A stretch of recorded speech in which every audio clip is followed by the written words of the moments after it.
From our perspective, I'll say it's clear to us that Rentsync has always had tremendous reach, ILS-wise. Rensync's the clear-cut leader, without a question.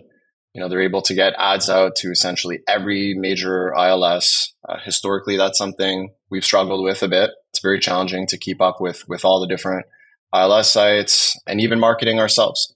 So we love that Rentsync has such a dynamic marketing shop in-house, such an amazing platform. Again, to my earlier comment, it just made a ton of sense. Extremely complementary is the term that I'll use.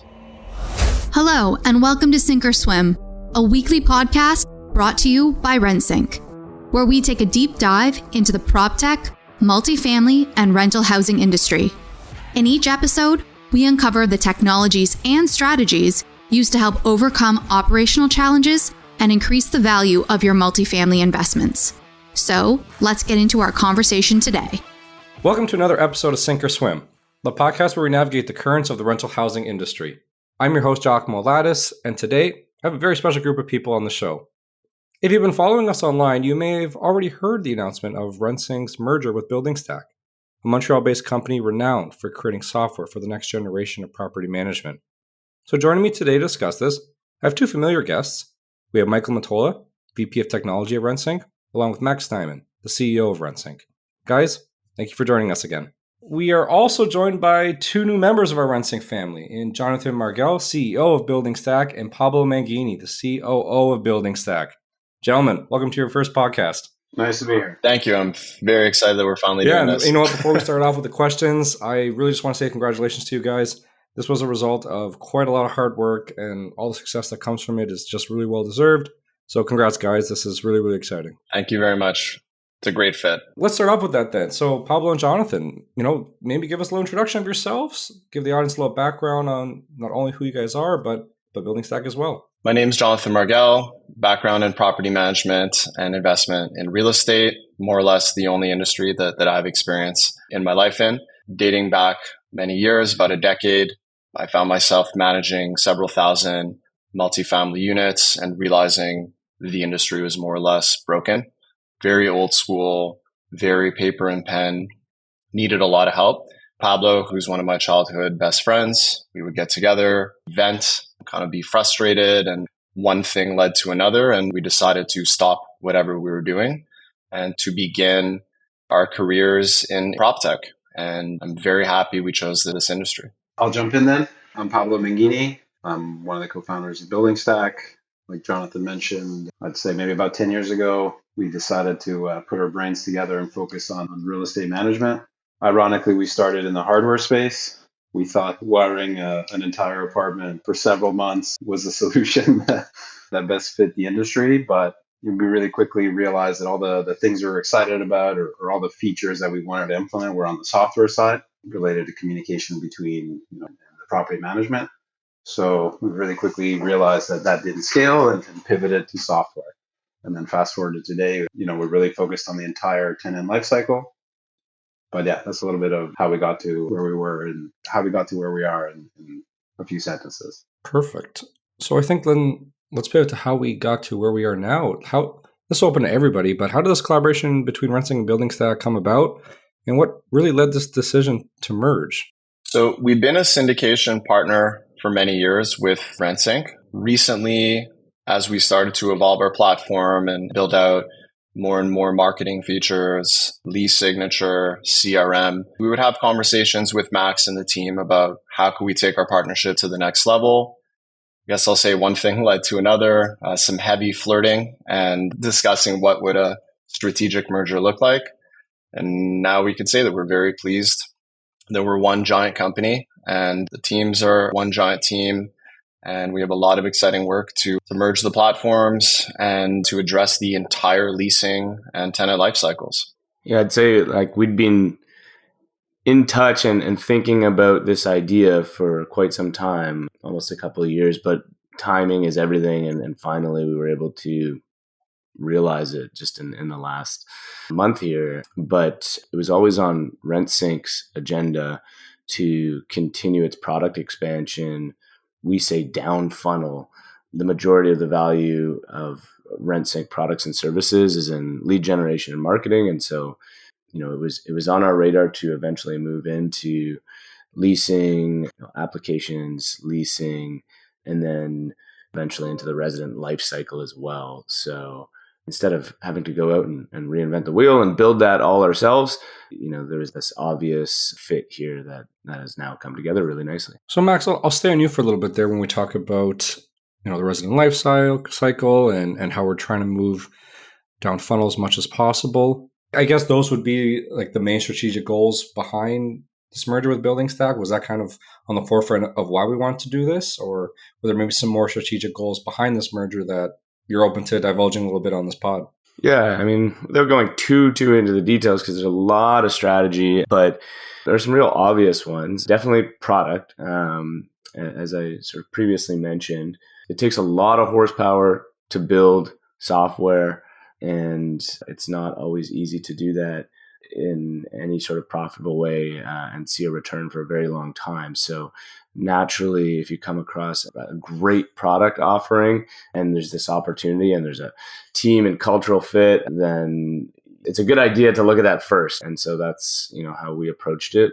But there's some other, fantastic benefits that come from it as well. Building Stack was born out of Montreal, Quebec, and it's always one of the more difficult markets for non-Quebec based companies to gain traction in. And Jonathan and Pablo and their team have done such a fantastic job at penetrating that market and building amazing client relationships over the last 10 years. And so, we really believe in that side of it as well. It's hard to be considered, a national provider of really anything if Quebec is not in your plans. And we really, really love the Quebec market and believe in its future for renters and for rental housing providers. It's actually per capita the largest rental market in the country. That also played a huge part in this strategically, and we're really excited about that aspect. And the last thing really quickly is just the team and the culture and the talent. There's about 20 team members here that now merge with our approximately 100 team members. It's hard to find talent these days. So, that's also sort of the third component that we really saw strategically. It's an interesting point too when you mentioned just, could we build a software, or is there something out there that is just unbelievable, that it just encompasses everything that we want to do? And, like talking to Michael, the tech guy, it's pretty obvious that he's like, yeah, we could do this, but my God, this one's available there. So I know that's definitely where the excitement I saw from Michael. So no, that's great to hear. And maybe on the flip side there with Pablo and Jonathan, from your perspective, what were some of the aspects of Rentsync, our capabilities, our vision that you learned about that was really appealing for you guys to merge with us? I'm sure you share a lot of sentiments with Max, but kind of love to hear your perspective here on that. From our perspective, I'll say it's clear to us that Rentsync has always had tremendous reach, ILS-wise. Rensync's the clear-cut leader, without a question. They're able to get ads out to essentially every major ILS. Historically, that's something we've struggled with a bit. It's very challenging to keep up with all the different ILS sites and even marketing ourselves. So we love that Rentsync has such a dynamic marketing shop in-house, such an amazing platform. Again, to my earlier comment, it just made a ton of sense. Extremely complementary is the term that I'll use. Yeah, and I'll jump in from a product point of view. I think the possibilities are now almost endless. Like Max describes it as being bottom of the funnel. We describe this as top of the funnel. We do a lot of things on the property management operational side, but something that we never did particularly well, or maybe we struggled with, and one of our core competencies was being able to get the visibility on those ILSs to the degree that our clients need. These days, property managers need to be experts in many different areas, like from marketing to design to operations, you name it. They need to be experts in a lot of different things. To quote somebody much smarter than me, you'd have to be an idiot not to use our platforms now that we have access to the whole life cycle. That's the video that you need to That's what I was going for. 100%.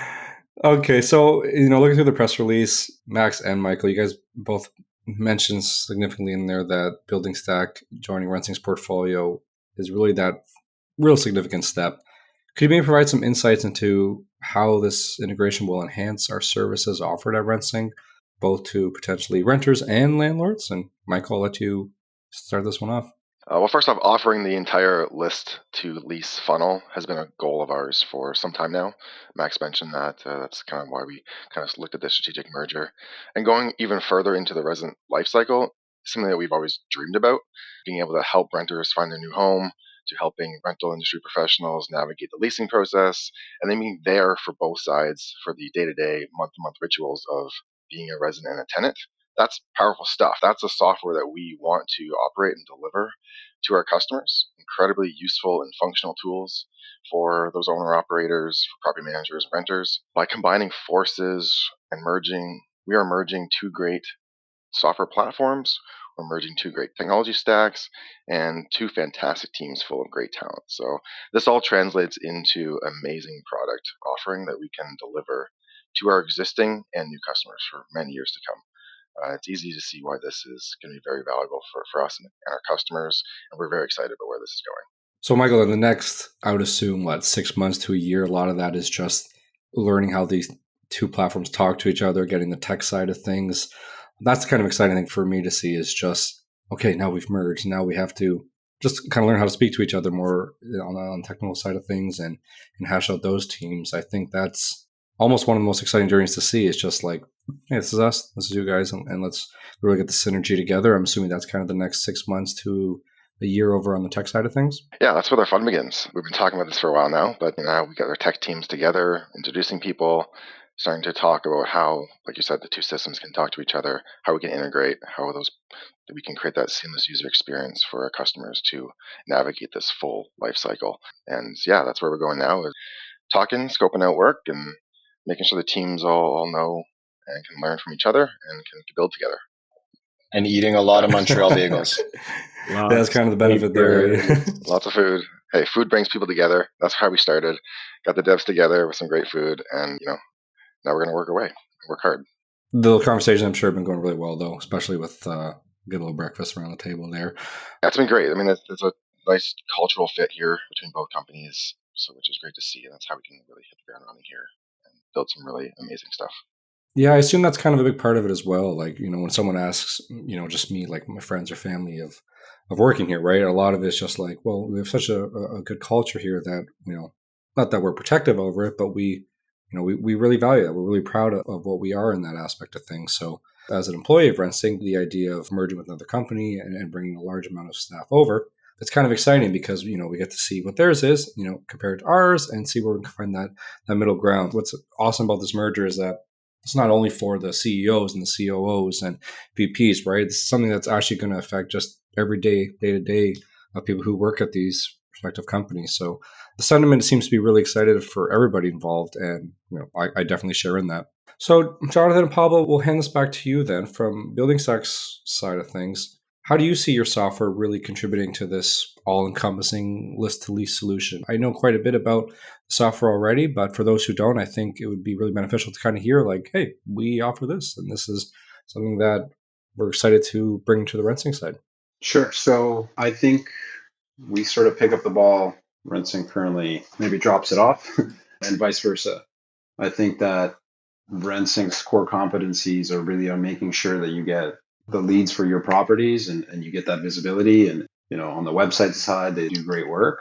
Where we focus on is really you have that lead, like now what happens from capturing application data to credit checks to creating that lease and adding guarantors, co-applicants, etc., getting that lease signed digitally for the province that they're in, and then ultimately moving that tenant in to the property where they can log into their portal, see information about their building, view amenities that are available, book them, reserve them, etc., communicate that their toilet is broken. Hopefully it's not, being able to see any important documents or communicate about any other issue or receive communications as well. And then also a big part of what we do is online rent payments. So we provide a secure portal where our tenants can make payments online with the payment method that they wish. And then we make sure that money gets to the property management bank account where it should. And there's a lot that happens under the hood, but on the surface, it's very simple to use. And we, of course, focus on being very secure.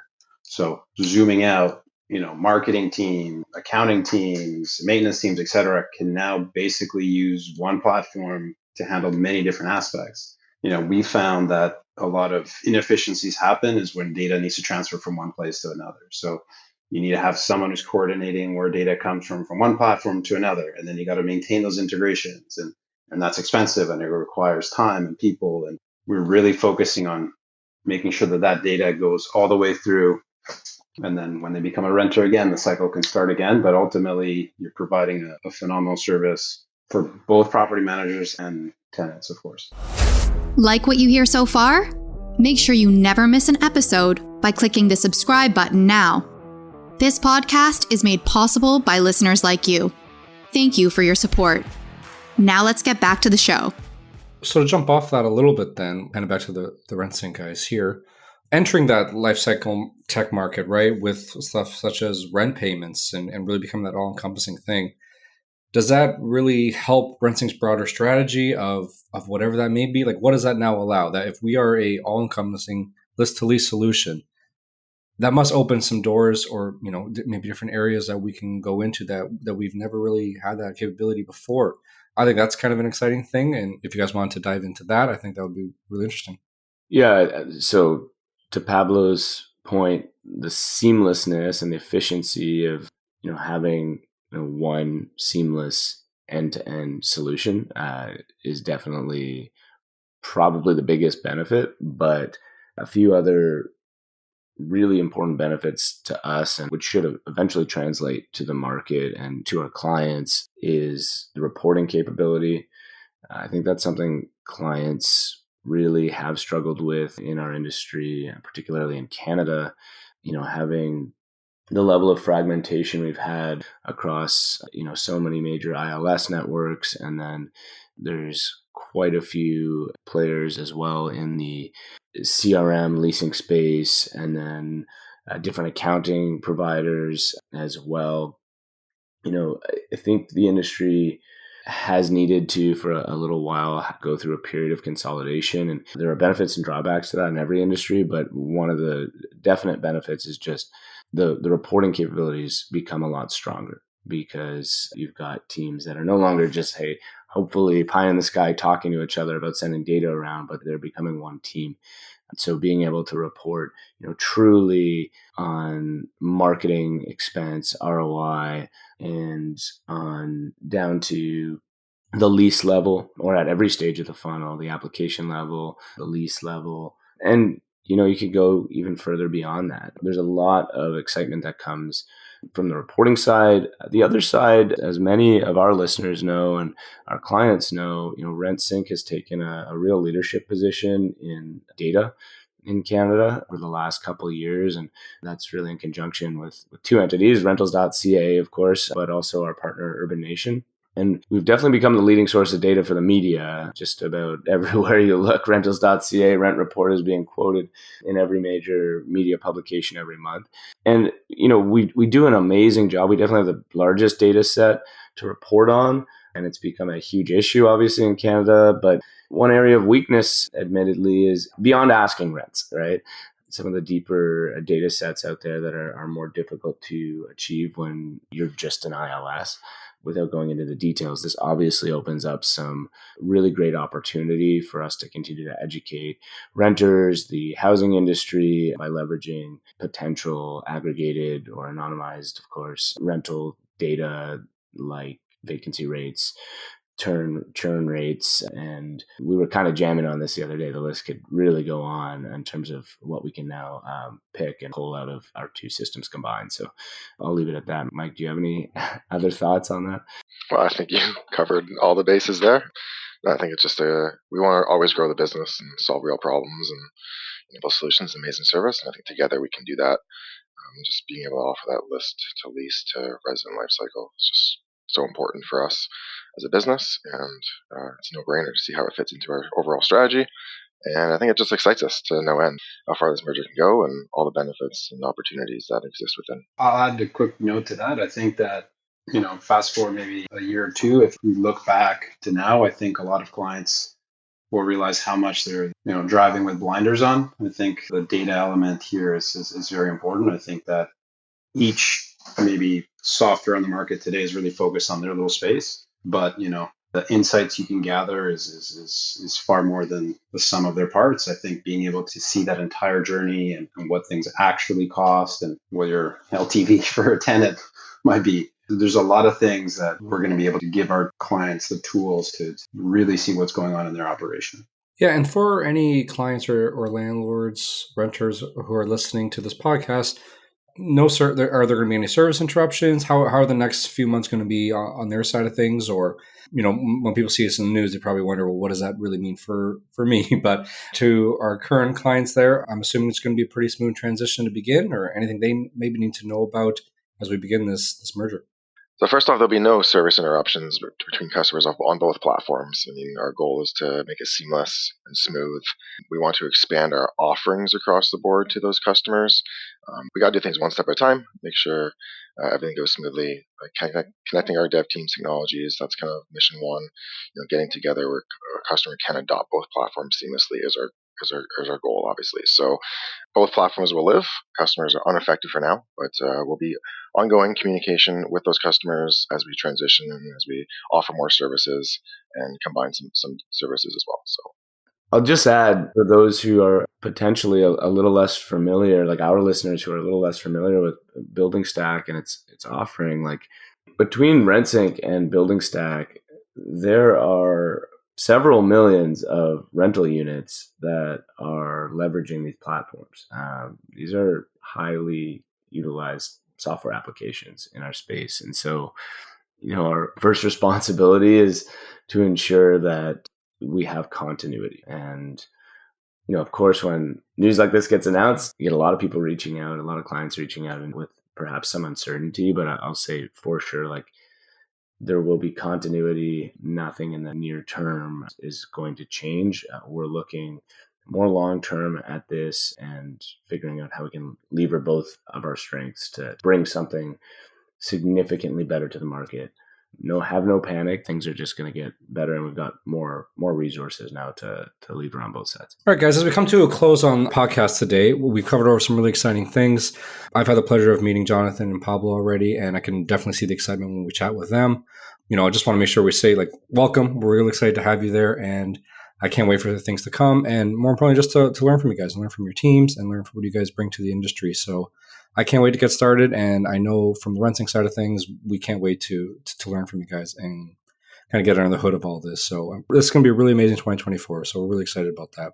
We're going to be able to offer together, landlords, tenants, so many amazing features, so much rich functionality.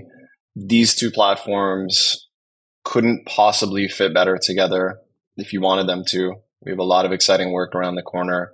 I'm really excited to get Building Stack in the hands of some Rentsync users, to get Rentsync and their ILSs in the hands of Building Stack users. This is going to be a lot of fun. I think that's a good place to wrap it up then. Once again, we have Michael Mottola and Max Steinman from Rentsync and Jonathan Margel and Pablo Menghini from Building Stack. Thank you all for listening. We'll have a lot of exciting updates on our social media channels and our website, so it'll be really easy to follow what's coming up between the merger between Building Stack and Rentsync. Thank you all for listening. Make sure you subscribe, rate, and review the podcast wherever you listen. Until next time. You've reached the end of another episode of Sink or Swim. Make sure to visit us at rentsync.com/podcast to access show notes, key takeaways, and where you can sign up to our newsletter to receive free bonus content. If you found value in this show, please also remember to rate, review, and subscribe. Don't forget to join us next week for another episode. Thanks for listening.